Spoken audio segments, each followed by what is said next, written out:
নমস্কার এবং আসসালামু আলাইকুম। কেমন আছেন সকলে? আশা করি যে যেখানে আছেন অবশ্যই অনেক অনেক ভালো আছেন। প্রথম বিষয়টা আমি ক্লিয়ার করি, আমি বড় লোকের সন্তান না, তাই আমার ঘর যেরকম সেরকম পরিস্থিতিতে আমাকে ভিডিও বানাতে হচ্ছে। দ্বিতীয় কথা হচ্ছে যে আমার ফেস, হ্যাঁ ফেস দেখে আমাকে বোঝার উপায় নেই যে আমি মানে দরিদ্র পরিবারের সন্তান নাকি আহ, বড় লোকের সন্তান। আহ, আমি গরিবের সন্তান হলেও আমি যেটা সবসময় চেষ্টা করি যে সুন্দর পোশাক আশাক পরার। তো মানুষ অনেক সময় পোশাক নিয়ে বিচার করে যে এই ছেলেটা সুন্দর ড্রেস পরছে তার মানে হচ্ছে বড়লোক, এই ছেলেটা সুন্দর একজোড়া মানে কেটস জুতা পরছে তার মানে হচ্ছে এই ছেলেটার পরিবার, মানে ছেলের পরিবারটা অনেক সচ্ছল। বিষয়টা আসলে তা নয়। যদি আমি একটু কালো হতাম তাহলে মনে হয় যে সব থেকে বেটার হতো। কারণ কালো মানুষকে যতই জ্ঞান হোক বিদ্যা থাকুক না কেন, কালো মানুষকে কখনো একটা পদমর্যাদা দেয়া হয় না। এটা এটা সত্যি। আমেরিকায় এরকমটা হয় যে নিগ্রোরা মানে ফর্সা লোকেদের দেখতে পারে না, আবার ফর্সা লোকেরা আহ, নিগ্রোদের দেখতে পায় না। তো আমি যদি একটু শ্যামলা বর্ণের হতাম এটাই হচ্ছে সব থেকে বেটার হতো। এটা হচ্ছে ভিডিওর শুরুতে বললাম। আর সামনে আগামীকাল থেকে হয়তো নতুন একটা জার্নি শুরু হবে, সামনে দুর্গাপূজা। তো আমি আর আসলে মানে আমি সবসময় থাকি যে পড়ালেখার মধ্যে ছিলাম এতদিন, কিন্তু আমার পড়ালেখা তো এখন বাদ হয়ে গেছে, পড়ালেখা করি না। তো মানুষ যদি জানার আগ্রহ থাকে, শেখার আগ্রহ থাকে, তাহলে আসলে তার যাত্রা কখনো থেমে থাকে না।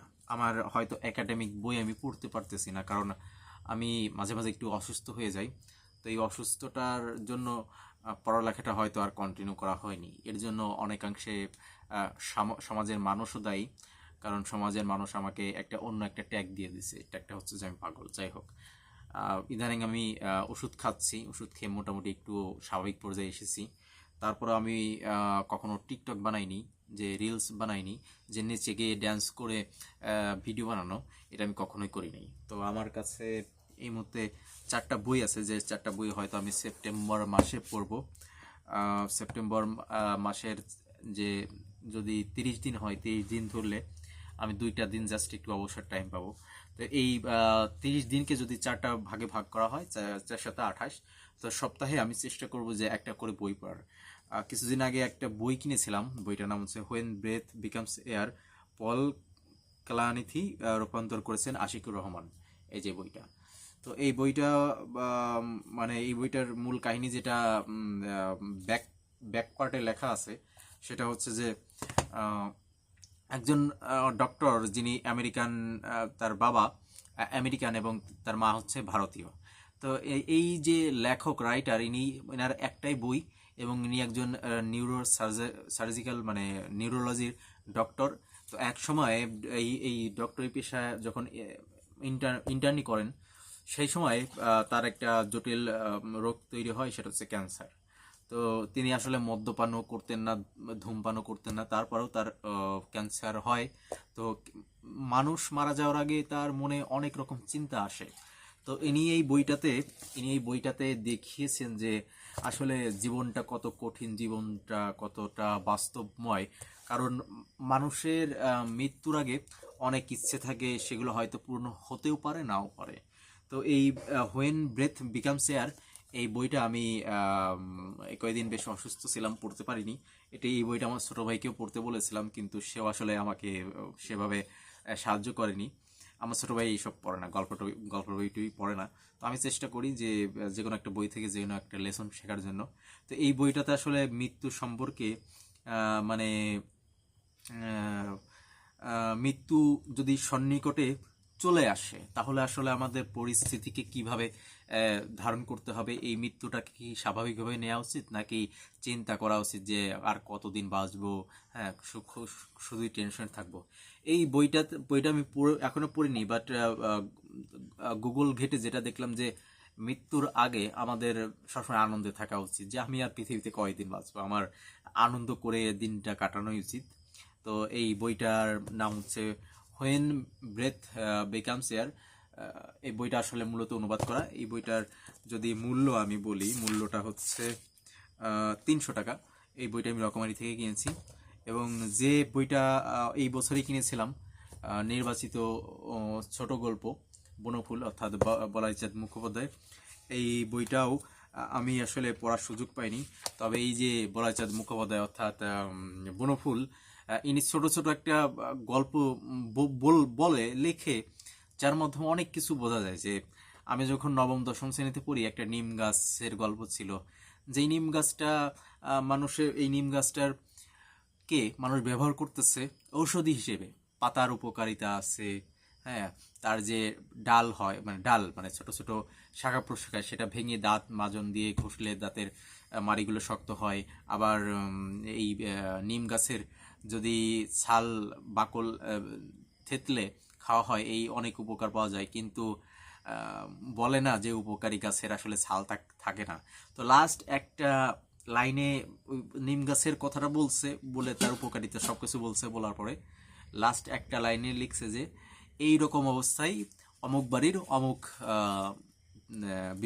অমুক মহিলার, মানে একটা মেয়ের কথা তুলে ধরছে। জাস্ট এতগুলো নিম গাছের এত উপকারিতা আছে, কিন্তু সেই নিম গাছটাকে কেউ যত্ন করে নাই কখনো।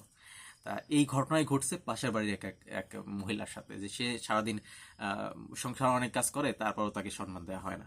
এই বইটা দ্বিতীয় সপ্তাহে পড়ার চেষ্টা করব, এবং আমরা সবাই চাই যে জীবনে বড়লোক হতে। তো এই বড়লোক হওয়ার একটা বই আছে, ব্র্যান্ড ট্রেসি একটা বই লিখছিলেন, বইটার নাম হচ্ছে the 21 success secrets of self made মিলিয়নিয়ার্স। অর্থাৎ আপনি যদি 21টি সিক্রেটস বিষয় জানেন, তাহলে আসলে আপনি নিজেই কিন্তু একটা বড়লোক মানুষ, ধনী হতে পারবেন। তো এই বইটা যে দেখাচ্ছি, এই বইটার নাম হচ্ছে the 21 success secret of self made মিলিয়নিয়ার্স। হ্যাঁ, তো এমন কি 21টি বিষয় আছে যা যদি আপনি জানেন, আপনি খুব তাড়াতাড়ি ধনী হয়ে যেতে পারেন। এটা হচ্ছে আমার তৃতীয় সপ্তাহের পড়া। এবং পিতা ও পুত্র, ভেরা পানোভা, এই বইটা সম্পর্কে আসলে আমি টোটালি কিছু জানি না। জাস্ট এটা হচ্ছে কিনেছিলাম কোনো ফেসবুকের একটা গ্রুপ থেকে। এই বইটা আসলে পড়া হয়নি যে বইটার মধ্যে আসলে কি আছে। তো এই ভেরা পানোভা, মানে নামটা কেমন যেন, ভেরা পানোভা, আমরা ভেরা ভাবলে চিন্তা আসে যে একটা ভেড়া, গাধা, বলদ, এরকম চিন্তা আসে। কিন্তু এই যে ভেরা পানোভা, ইনি একজন রাশিয়ান লেখিকা।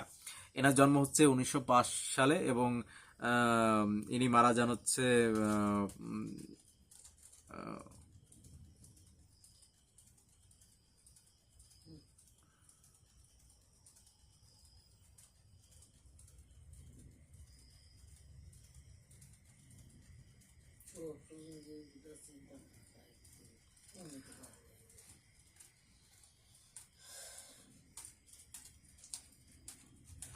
তো এই লেখিকা সাবেক সোভিয়েত ইউনিয়নের রাষ্ট্রীয় পুরস্কার পেয়েছিলেন 3বার। অর্থাৎ ইনি লেখালেখির দিক দিয়ে এতটাই জনপ্রিয় ছিলেন যে 3বার পুরস্কার পেয়েছিলেন। এই বইটা আমি আসলে কত টাকা দিয়ে কিনেছিলাম আমার মনে নাই, কিন্তু এই যদি এই বইটার মূল্য হয়তো অনেক হতে পারে, রকমারি.com-এ এই 4টা বই আপনি পেয়ে যাবেন। যদি সম্ভব হয়, আমি এই ভিডিওর কমেন্ট সেকশনে আমি এই বইয়ের কোথা থেকে কিনবেন তার একটা 4টা লিঙ্ক দিয়ে দেবো। বইগুলো আপনি কিনবেন যদি আপনি পড়ার অভ্যাস থাকে, বই পড়ার। তো যাই হোক, ভালো থাকবেন। আর আমার ব্যাকগ্রাউন্ড দেখে আমাকে যাচাই করবেন না, কারণ মানুষ যাচাই করা হচ্ছে তার চেহারা দেখে, পোশাক দেখে। এখন আমি যতটা সম্ভব চেষ্টা করি যে ভালো পোশাক পরতে। লাস্ট একটা কথা বলে যাব, সেটা হচ্ছে বিল গেটস বলেছেন যে তুমি জন্ম নিয়েছো দরিদ্র পরিবারে, তোমার বাবা দরিদ্র, এটা তোমার বাবার দোষ। আর তুমি যদি দরিদ্র হয়ে মারা যাও, দরিদ্র অবস্থায় মারা যাও, এটা তোমার দোষ। তাই আপনি চেষ্টা করবেন বড়লোক হওয়ার। যদি কোনোদিন বড়লোক হতে পারি, ব্যাকগ্রাউন্ডটা অবশ্যই চেঞ্জ হবে। আর এডিটিংয়ের কাজ টুকটাক পারলেও, সত্যি কথা বলতে কি, আমি যে ফোনটা দিয়ে এখন রেকর্ড করতেছি, এটাও কিস্তি উঠে ফোন কেনা, ওই সামর্থ্য আমার নাই যে মানে কিনবো, দামি ফোন কিনবো। আর ওই যে বললাম যে আমি ওই রকম ছেলে না যে টিকটক নাচা গানা করে আমি ভিডিও বানাইবো। কারণ হচ্ছে আমি একটা পেশার মধ্যে ঢুকছি, সে পেশাটা হচ্ছে শিক্ষকতা। আর শিক্ষকরা যদি নাচানাচি করে, তার স্টুডেন্টরাও নাচানাচি করবে। যাই হোক, সবাই ভালো থাকবেন, আর আমার ব্যাকগ্রাউন্ডের জন্য আমাকে ক্ষমা করে দেবেন। ধন্যবাদ সবাইকে।